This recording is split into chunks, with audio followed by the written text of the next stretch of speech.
Yeah. They say that Venus-Flytraps like gold.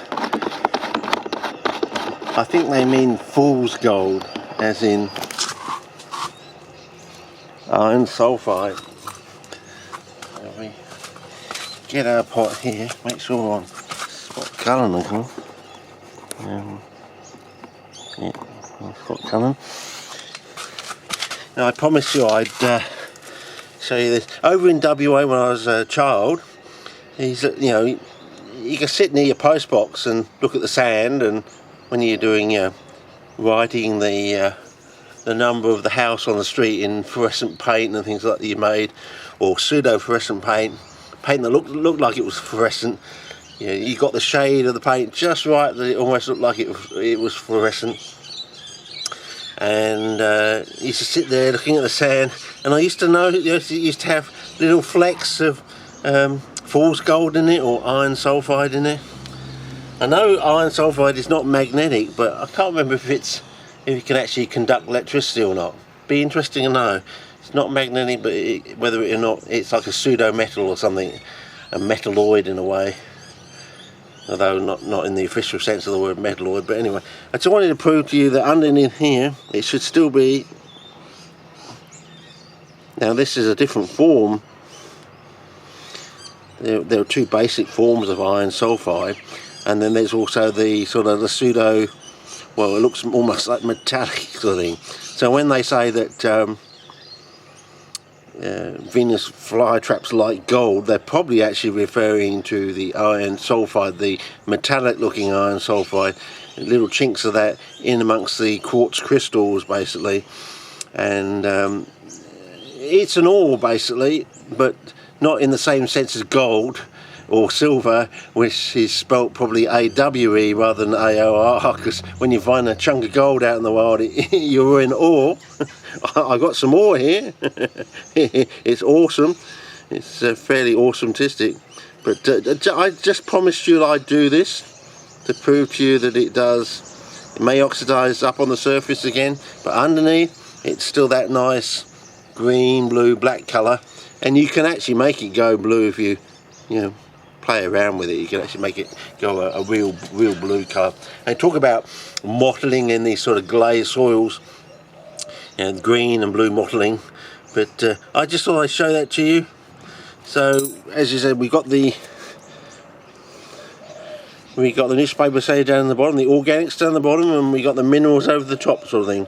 So you might want to ask yourself, when these people talk about Venus-Flytrap like gold, and they put up a video but they don't keep the video there, they take it down, it makes you wonder if they've said more than they want or something. They think, oh, I've said too much sort of thing. So anyway, I just thought I'd give you that little bit of an anecdote. I promised that I'd show this today, I did, and I'll give you that little bit of an anecdote from my childhood over in Western Australia, that the sand there, you can quite often see the actual little chinks of iron sulfide, the metallic looking iron sulfide, in the quartz grains of the so-called quartzite sand over there. So yeah, just thought you might want to know that, and so on and so forth. And I'll set up probably another bucket tomorrow, and you might be interested with that tomorrow. So because I've got myself, I'm going to get this in the sun. I don't know if you can see that.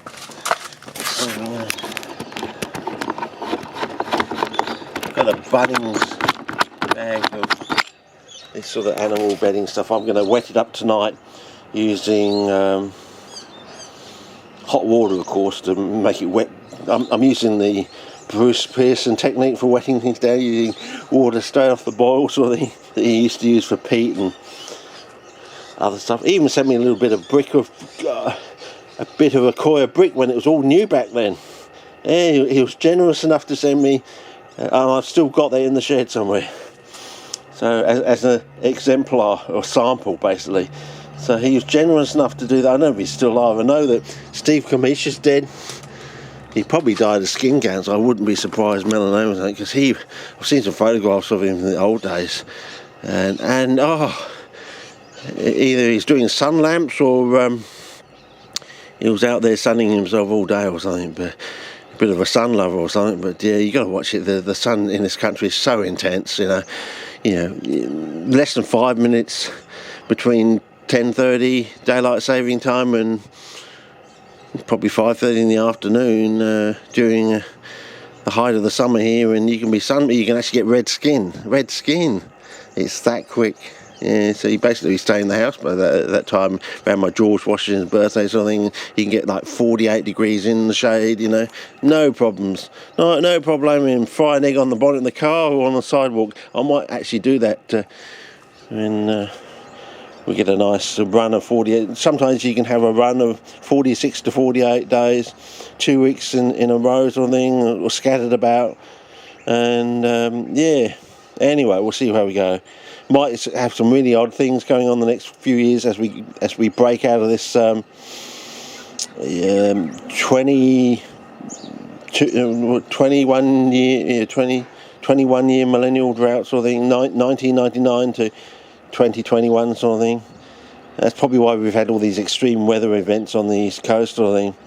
It's nothing to do with climate modification. It's just it's just this long extended El Nino sort of drought that's gone on 10 years longer than it normally would. It's now wanting to flip back, which means we're probably going to get 20 wetter years, a La Nina sort of thing, and we're going to get some really heavy, rainy, wet years in the middle of that. So between 2022 and 2043, somewhere in the middle of that, 2031, 2032, 2033, we're going to have some really, really weird wet years. But it'll be fantastic for the CPs, so there you go. Anyway, I'm losing the light now. I'll get on to wetting this up, ready for tomorrow's little, I don't know if we call it a pot up. I think I'm going to have to call it a bucket up, because I'm doing everything in big buckets now, so that's my control size is 10 litres basically. Maybe that should be the title of this thing. My control size is 10 litres. Okay, see ya, over there.